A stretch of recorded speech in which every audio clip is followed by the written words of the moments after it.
जगत गुरु श्री चंद्र भगवान की जय। तुद आगे अरदास हमारी, जियो पिंड सब तेरा, कहो नानक सब तेरी वड्याई, कोई नाम न जाने मेरा, कहो नानक सब तेरी वड्याई, कोई नाम न जाने मेरा।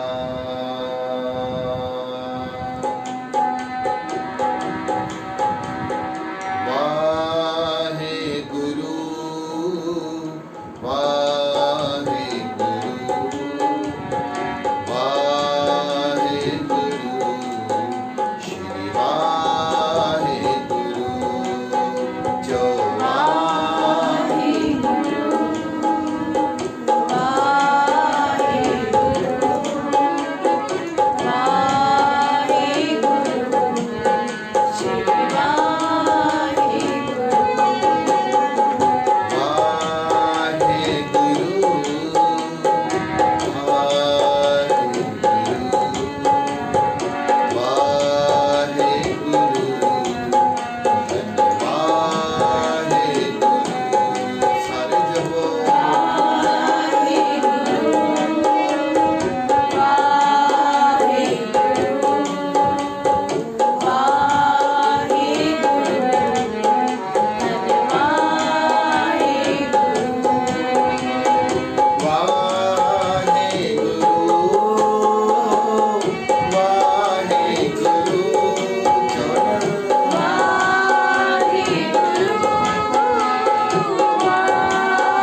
श्री कृष्ण। जय श्री कृष्ण।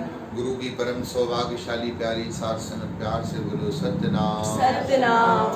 वाहिगुरु वाहिगुरु। कहिए हरे राम हरे राम। कहिए जय श्री कृष्ण। जय श्री कृष्ण। एक सेठ शाहूकार, बहुत धन वाला, बहुत पैसे वाला,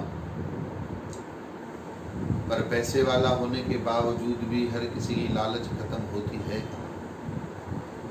खूब धन कमाया, खूब पैसा कमाया, खूब नाम कमाया, खूब इज्जत कमाई, और उसके बावजूद भी उसके मन का ऐसा भाव था कि मुझे कुछ और माया मिले। श्री गुरु ग्रंथ साहब जी अपने पवित्र वचनों में फरमा रहे हैं, सहस कटे लख को उठ धावे, तृप्त न आवे माया पाछे। अगर आज 100 मिलेंगे तो तेरा मन कल 1000 के पीछे दौड़ेगा, और जब तुझे 1000 मिलेंगे तो तेरा मन लाखों के पीछे दौड़ेगा। वो सेठ भी इसी लोभ लालच में रात दिन लगा पड़ा रहता था। एक दिन की बात है, देव ऋषि नारद देवलोक से यात्रा करते करते मृत्यु लोक की तरफ आए, और उसी सेठ की तरफ जब बढ़े तो इस सेठ ने बड़ा स्वागत सत्कार किया। कहिए श्री राम। श्री राम। और नारद जी को बढ़िया सा उच्च आसन देकर के विराजमान करके संत सत्कार किया। देव ऋषि नारद बड़े प्रसन्न हुए। उन्होंने कहा, जहाँ संतों का आदर होता है वहाँ लक्ष्मी का वास होता है। तब उसने कहा, प्रभु जी कहाँ लक्ष्मी का वास है? लक्ष्मी माता आती तो है पर टिकती नहीं है, चली जाती है। आप तो नारायण भगवान के परम भक्त हैं, आप नारायण भगवान से हमारी मित्रता ठहरा दो। अगर नारायण भगवान हमसे राजी हो जाएंगे तो लक्ष्मी माता को तो नारायण भगवान के पीछे आना ही है, क्योंकि लक्ष्मी माता नारायण भगवान की परछाई है। परछाई हमेशा पीछे पीछे चलती है। कहिए श्री राम। श्री राम। कभी भी लोभ और मन में लालच रख करके संतों से या गुरुओं से या भगवान से ऐसा भाव रखना नहीं चाहिए। व्रत भी रखो तो निष्काम होकर के रखो, पूजा भी करो तो निष्काम होके करो, और तो और दान भी करो तो निष्काम होके करो। भगवान श्री कृष्ण ने अर्जुन को यही समझाया कि कर्म कर, फल की इच्छा मत कर। वो कर्म करके मुझे तू समर्पित कर दे। जब हम कोई भी कर्म करते हैं और भगवान को समर्पित कर देते हैं तो फिर उसका कोई भी फल मिलता नहीं है, और कर्मों का फल नहीं मिलेगा तो जन्मों का चक्कर खत्म हो जाएगा। कहिए जय श्री कृष्ण। जय श्री कृष्ण। अब इसके मन में ऐसा भाव था। देव ऋषि नारद ये सोच नहीं पाए और नारायण भगवान के चरणों में वैकुंठ में पहुंचे और भगवान श्री विष्णु के चरणों में निवेदन किया कि प्रभु जी आप हमारे भक्त से मित्रता रखिए। तब नारायण भगवान ने कहा, अरे देव ऋषि नारद, आपको पता तो है कि हमारी सेठों से पटती नहीं है। भगवान नारायण बोले, हमारी गरीबों से अच्छी जमती है, पर शाहूकारों से मेरी पटती नहीं है, क्योंकि शाहूकारों को मेरी धर्म पत्नी चाहिए, मैं नहीं चाहिए। गरीबों को फिर मैं चाहिए। वो कहते हैं भगवान राजी रहे। क्या कहते हैं? भगवान राजी रहे। आप देखोगे, माफ करना किसी को बुरा न लगे, तो पैसे वाला चाहता है बार बार कि मेरी माया और बढ़े, मेरी माया। वो कुछ न कुछ कहीं न कहीं माया का निवेश करता रहता है कि, पर हरि भगत होता है, वो सोचता है मेरी भक्ति बढ़े। वो कहीं न कहीं सेवा में दिखेगा, कहीं न कहीं भक्ति में दिखेगा, कहीं न कहीं सेवा में दिखेगा, सिमरन में दिखेगा। कहिए श्री राम। श्री राम। कहिए हरे राम। हरे राम। प्यार से बोलो जय श्री कृष्ण। जय श्री कृष्ण। इसीलिए हरि भगत जो होते हैं वो भगवान को ही चाहते हैं, वो कभी भी माया को चाहते नहीं, चाहते प्रभु को हैं और माया का सिर्फ काम निकालना चाहते। पर जो शाहूकार होते हैं वो चाहते माया को है और काम भगवान से निकलवाना है। दोनों में फर्क है, दोनों में कितना फर्क होता है। एक काम वाली बाई और एक धर्म पत्नी, दोनों में फर्क है ना। धर्म पत्नी को चाहता है व्यक्ति और काम वाली बाई से काम करवाता है, निकलवाता है। तो माया से भी हमको काम निकलवाना है, पर हम माया से काम निकलवाने की बजाय क्या करने शुरू हो जाते हैं? माया से प्यार करने लग जाते हैं। तब जब देव ऋषि नारद ने नारायण भगवान को जिद किया, तब देव ऋषि नारद की जिद करके भगवान नारायण को हार माननी पड़ी, क्योंकि भगत के बस में है भगवान, भगत के बस में है भगवान। भगत बिना वो कुछ भी नहीं है, भगत बिना वो कुछ भी नहीं है, भक्त बिना वो कुछ भी नहीं है, भक्त बिना वो कुछ भी नहीं है। अरे भगत है उसकी जान, भगत के बस में है भगवान, भगत के बस में है। नारायण भगवान को कहा मानना पड़ा। तब नारायण भगवान ने कहा ठीक है चलो मैं आपके कहने पर मित्रता कर देता हूँ। किससे? उस शाहूकार से। तब नारायण भगवान ने उससे मित्रता का संदेश भेज दिया। अब ये सेठ बड़ा खुश हो गया। उसने सोचा चलो मेरी 4 फैक्ट्रियां हैं, अब 8 तो हो ही जाएंगी, क्योंकि भगवान से हमारी दोस्ती हो गई। तो भगवान से दोस्ती हो गई तो भगवान 4 की तो 8 करने में देर लगाएगा ही नहीं, क्योंकि मेरे साहिबा क्या नहीं घर तेरे, क्या नहीं घर। अब कुछ दिन हुए, कुछ वक्त हुआ, बेचारा सेठ सोया हुआ था अपनी आनंद में, निद्रा में। उसको फोन आया कि भाई तुम्हारी फैक्ट्री को तो आग लग गई है। घबरा कर दौड़ा, देखा फैक्ट्री जल रही है। सोच रहा था भगवान से हमारी दोस्ती हुई, भगवान क्या कर रहा था, उसने रक्षा क्यों नहीं की। कहिए जय श्री कृष्ण। जय श्री कृष्ण। अब 3 महीने गुजरे थे, अभी इसकी एक फैक्ट्री का दर्द हल्का ही नहीं हुआ था, दूसरी फैक्ट्री को भी आग लग गई। तो ये बड़ा घबराया, इसने मन में वहम हुआ। तो बोले जब से भगवान की हमारी मित्रता हुई है तब से कुछ न कुछ डाउनफॉल हो ही रहा है, ये क्या चक्कर है। अब देखो भगवान भक्तों की परीक्षा तो लेते ही हैं। अब देखो हम छोटा मोटा ही रिश्ता करते हैं तो उसमें भी हम कितनी परीक्षा लेते हैं। काओ पड़ेला, छाक दिया, सिलाई इंदी तस, रोटी इंदी तस, कितनी हम परीक्षा लेते हैं। हाँ या ना, लेते हैं ना। बच्चों को एडमिशन देने तो इंटरव्यू लिया जाता है बड़े बड़े स्कूलों में कि ये बच्चा हमारे स्कूल के लायक है कि नहीं। तो भगवान अपने अध्यात्म के स्कूल में ऐसे ही थोड़ी भर्ती दे देगा, वो भी तो परीक्षा लेगा कि नहीं लेगा, लेगा ना। भगवान ने परीक्षा ली तो घबरा गया, कुदरत ऐसी बनी, तीसरी फैक्ट्री को भी आग लग गई। अब तो इसके मन में पक्का निश्चय हो गया कि अब तो जब से भगवान से दोस्ती की है तब से मेरा काम होना शुरू हुआ है।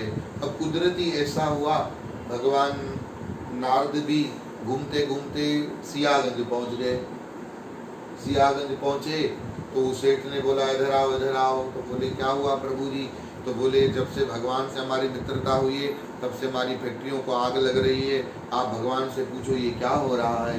तब नारद जी ने भगवान जी से पूछा कि प्रभु आप तो उसके मित्र हैं, आपको उसकी फैक्ट्रियों की रक्षा करनी थी। तो भगवान बोले रक्षा क्या करनी थी, मैं खुद जला रहा हूँ। क्या बोले, मैं उसकी फैक्ट्रियाँ। अरे देव ऋषि नारद तो टूट के खड़े हो गए। भगवान आपका स्वभाव तो बड़ा निर्मल और दयालु होता है, उसने तो सोचा था 4 फैक्ट्रियों से मेरी 8 हो जाएंगी, आप खुद जला रहे हो, ये क्या चक्कर है। तब देव ऋषि नाथ को भगवान ने कहा देखो वो माया में फंसा हुआ है तो मुझे उसे माया में निकालना है, तो वो माया को नहीं छोड़ रहा है तो इसलिए मैं माया को काट रहा हूँ, ऐसे तो वो छोड़ेगा नहीं। तो भगवान अब उसकी एक ही फैक्ट्री बची है। भगवान ने कहा कोई चिंता की बात नहीं, अभी जो एकादशी आएगी ना जुलाई की, उसमें उसकी फैक्ट्री का आखिरी फैक्ट्री का भी मुहूर्त मैंने निकाल दिया है। अरे भगवान देव ऋषि नारद भगवान ये क्या कर रहे हो, आप ऐसा करोगे तो सब नास्तिक हो जाएंगे, आप में विश्वास श्रद्धा कौन रखेगा। तो भगवान बोले हम यही तो चाहते हैं कि सिर्फ हमें विश्वास रहे, अगर हमें विश्वास हो तो घबराने की जरूरत नहीं। देखो ध्यान से सुन रहे हो सभी, अगर सुन रहे हो तो एक प्रश्न का जवाब दो। पत्नी पति के साथ पीछे 2 व्हीलर पे चढ़ करके बैठ गई। अब पत्नी बोलती है अरे मैं तो पर्स लेना भूल ही गई। पति ने कहा चिंता मत करो मेरे पास ATM है। तो अब पत्नी को घबराने की जरूरत है कि मेरे जेब खाली है घबराने की जरूरत। उसको टेक है, कौन सी टेक है, मेरे स्वामी के पास पैसा है।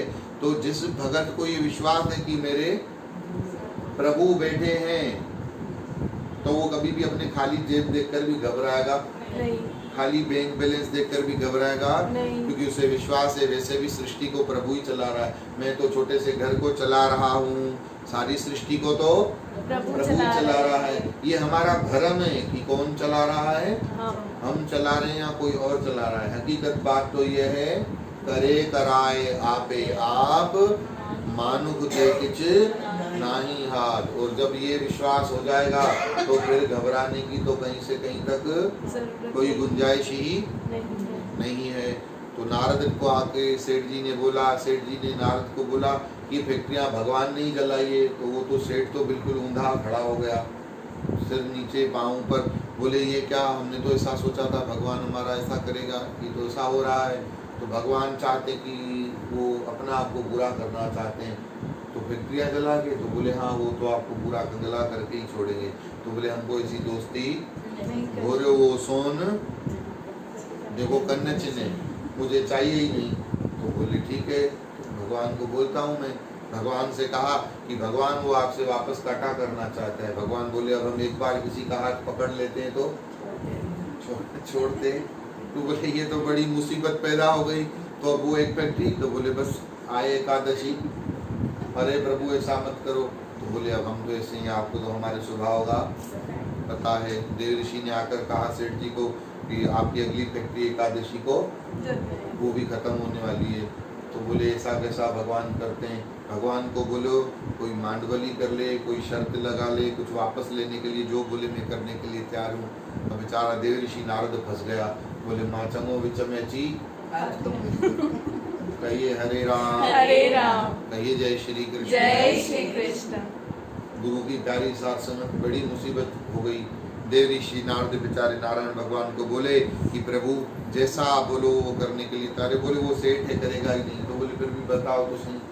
तो बोले अगर वो करने के लिए तैयार है तो हमारी एक शर्त है, वो अपने पूरे शरीर के वस्त्र उतार के सिर्फ एक लंगोटी पहने और अपने सर पे आटे का डब्बा रख करके फलाने जगह पर 7 किलोमीटर पैदल नंगे पांव जाए और बूढ़ी माता को आटा दे करके आ जाए, तो हम अपनी दोस्ती वापस ले लेंगे, उसकी फैक्ट्री भी बच जाएगी। तो नारद जी बोले वो इतना बड़ा सेठ है, शाहूकार है, वो कैसे जाएगा।